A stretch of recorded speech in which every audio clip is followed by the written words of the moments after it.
Hello guys! Hello, this is for Taurus. Taurus, welcome dito sa aking channel, Kapalaran 888. Welcome guys! Alamin natin kung anong messages, vibration, gabay energy para sa inyong lahat. So, titingnan natin yung next 3 months mo. July, August, September. Okay, first card natin is Distant Thunder. Okay, so next is Joy and Delight.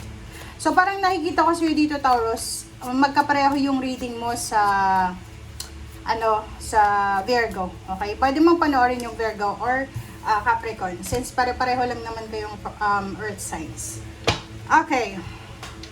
So, nakikita ko sa'yo dito, may mga Taurus na masyado kayong nagpapanik for the next 3 months to. July, August, and September. Okay? July, August, and September. May kailangan kang ayusin kasi or may kailangan kang balansin kasi masyado kang nagpapanik. Nag-aalala ka, nagwo-worry ka, nag-aalala ka.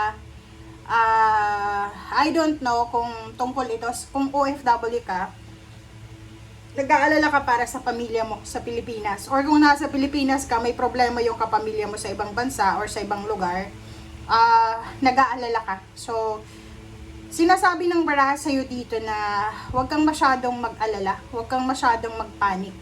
Okay? May mga Taurus dito na sino-shoulder nyo yung mga problema ng mga mahal nyo sa buhay. So, like for example, may problema yung asawa mo, may problema yung karelasyon mo. Yung asawa mo, parelax-relax lang.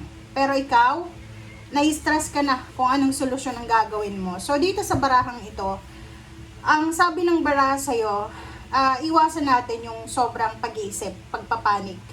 Kailangan nating libangin ang ating sarili sa stress na yan na nararanasan mo. And sinasabi ng baraha sa'yo, marami kang blessings na dapat ipagpasalamat sa 3 buwan na to. Marami kang, kumbaga, unexpected and expected blessings na darating sa'yo. So, dun ka mag-focus. Okay? Yun yung dapat nabigyan mo ng focus. Okay.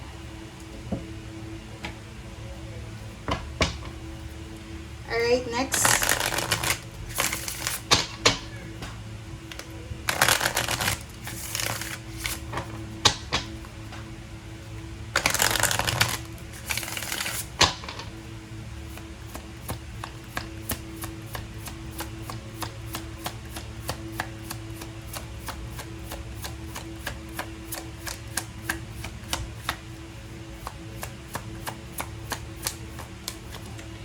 Okay, the sun. The sun. So, kung makikita mo dito, mayroong magsisimula. Kaya nga sabi ng baraha sa'yo sa nauna na wala kang dapat na alalahanin kung tungkol yan sa ibang tao.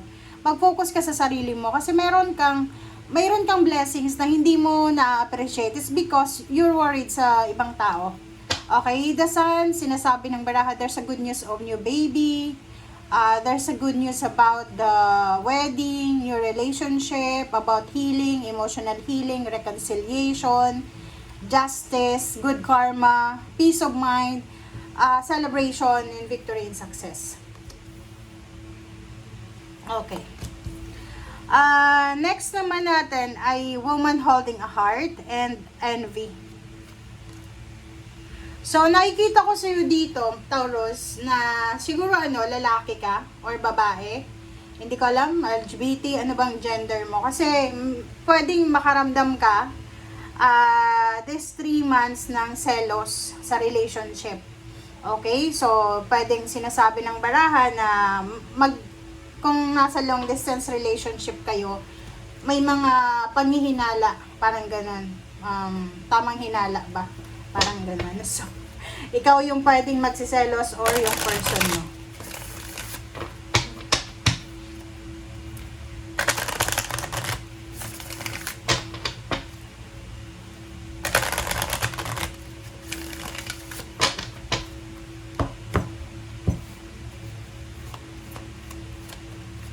Alright, so sacral chakra. So, nakikita ko sa iyo dito na yung iba sa inyo magkakaroon ng balanse sa kanilang health or lifestyle. Yung iba naman, kailangan nyo ng balanse. Sa love life, guys, ang nakikita ko sa'yo dito, kahit may nakikita ka ng kamalian sa karelasyon mo, pikit bulag ka lang, okay? Pipit bingi, parang ganun. So, halimbawa lang to, nakikita mo yung person mo na nagkakagusto sa iba. And, ikaw, dahil sa pagmamahal mo, siguro tinotolerate mo siya. Another year, sinasabi na may mga revelation, may mga katotohanan na lalabas, Taurus, this 3 months. Pwedeng yung nanloloko, yung mga relationship na may mga third party, ay posibleng mapisto na. Alright? Okay, ano pa ba?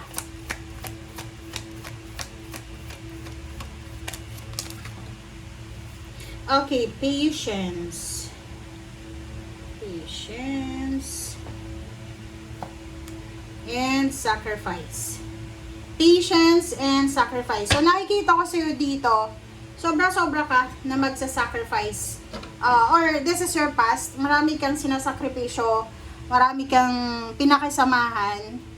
Lalo na sa relationship may mga long-term relationship dito na posibleng magkahiwalay. Yung mga nagli-live-in ngayon, yung mga mag-boyfriend, girlfriend, kahit may mga asawa na Taurus, ihanda nyo yung sarili nyo kasi yun, may mga hindi inaasahang split up. Okay, may mga, kumaga, yun siguro this is the time na para, anong tawag dyan? Para mangyari na ang dapat mangyari. Parang gano'n. Okay, so let's check again.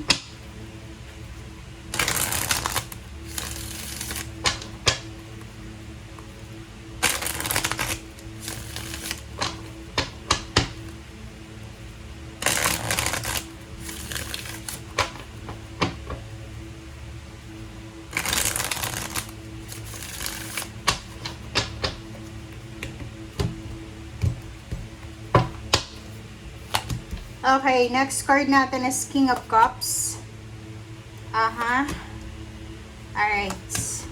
Okay, so kung makikita mo dito, sinasabi ng bara sa'yo, Taurus, na posibleng makakaramdam ka ng pagod.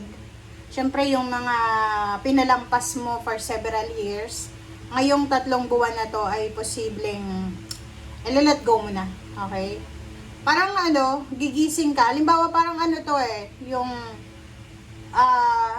ito yung mga taong nagayuma. Kung nagayuma ka, possible na yon biglang mawala yung visa ng gayuma. Parang na-expired yung gayuma, bigla mong naisip na, ay, hindi ko pala siya gusto. Parang ganon. Okay, so yung iba naman na Taurus, nangangailangan kayo ng tulong sa water sign, Pisces, Scorpio, and Cancer. Pero magdadalawang isip kayo kasi pwedeng nahihiya kayo sa kanya or posibleng nahihiya ka kasi may ginawa kang hindi maganda or natatakot ka ng rejection. Okay? Alright.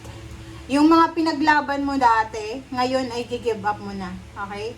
Marami kang kwento, balita, communication, whatever man na darating sa'yo. Sa nakikita ko sa'yo dito, there's a 9 of Cups. So, yung 9 of Cups dito ay all about your wish fulfillment, ganyan.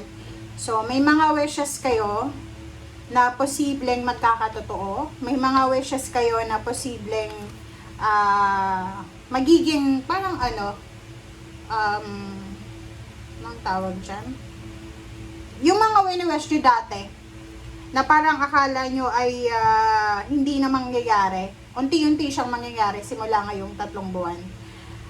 Maybe you are manifesting ng kasal, manifesting ng pregnancy, new house, new home, parang ganon. Sa nakikita ko, travel din. Nakikita ko sa'yo dito, unti-unti yung magaganap. Okay, magsisimula yan ngayong July, August, September, hanggang sa matupad mo na siya. And sa ilalim mo dito, several choices and option. Marami kang pwedeng pagpilian. Kumbaga, siguro dati, may mga Taurus na nahihirapan kayo na maghanap ng trabaho. But now, nakikita ko na ayos na to. Parang sinasabi mo na, pwede pala. So, lahat ng pwedeng gawin, mapagkakakitaan ay papasukin mo as long as na legal talaga. Thank you guys. See you again. Bye!